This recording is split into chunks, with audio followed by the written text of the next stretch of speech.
What you're going to try to do is come up with a settlement, a negotiated settlement. The idea that many people in the West have, and I think this is especially true in Germany and in France, is that Ukraine cannot win a meaningful military victory. And if you arm Ukraine and encourage it to continue fighting, Ukraine will be destroyed. And the best solution for Ukraine is a negotiated settlement. And the best way to get there is not to fuel the fires by giving Ukraine more and more weapons. Mm-hmm. So I think I think that's what the present German government would like to do.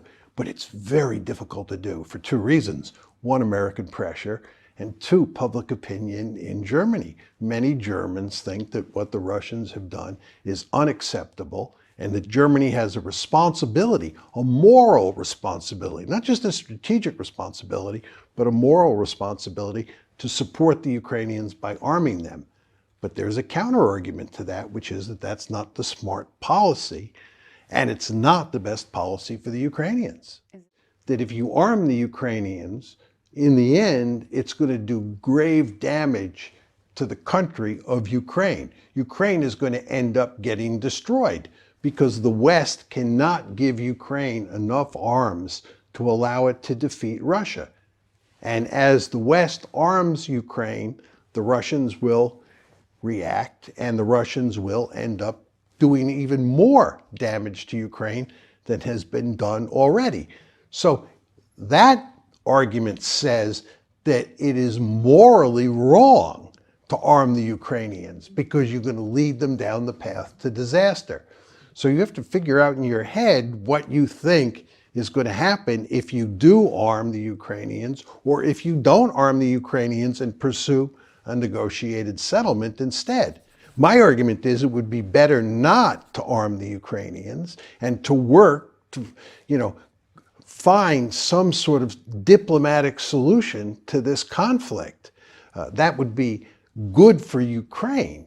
And therefore that is sort of the morally best strategy.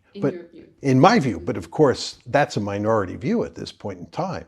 Their view is that we're responsible. Their view is if there had been no threat of NATO expansion into Ukraine, none of this would happen. I think they're correct.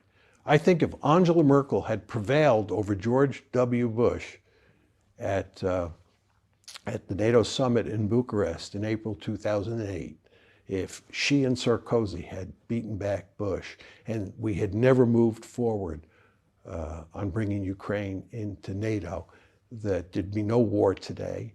And indeed, Crimea would still be part of Ukraine. I think this was a catastrophic decision. And I think, again, Angela Merkel understood that.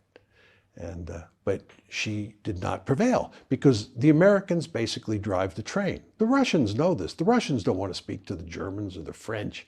I mean, they'll talk to them, but they don't really care what they have to say because they understand that it's the Americans who drive the train. The problem is, from a Russian perspective, it would be best if none of those countries were in NATO. The Russians were not powerful enough to stop Romania, Poland, and the Baltic states from getting into NATO.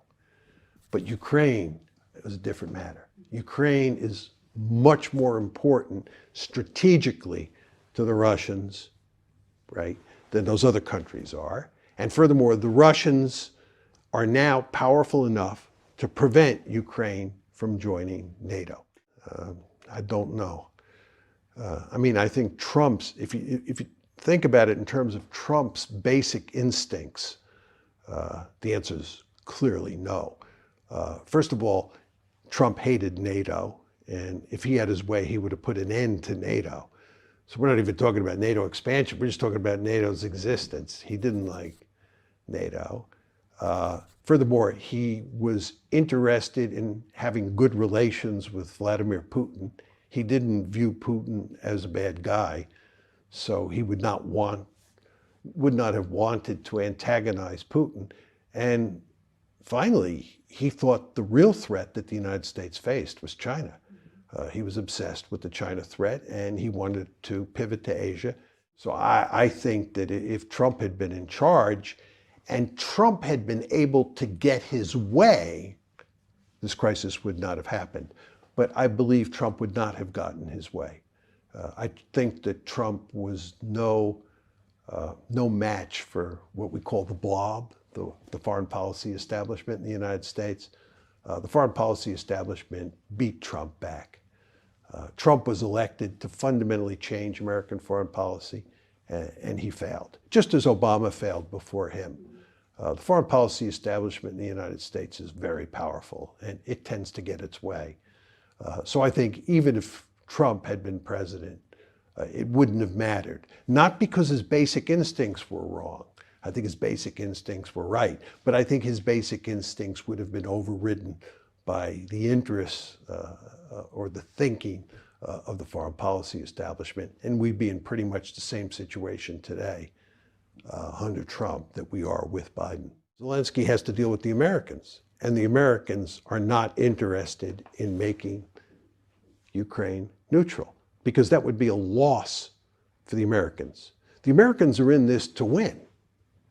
And if Ukraine cannot become a part of NATO, you have a velvet divorce, Ukraine cannot become part of NATO, Ukraine becomes a neutral state, that means the Americans lost.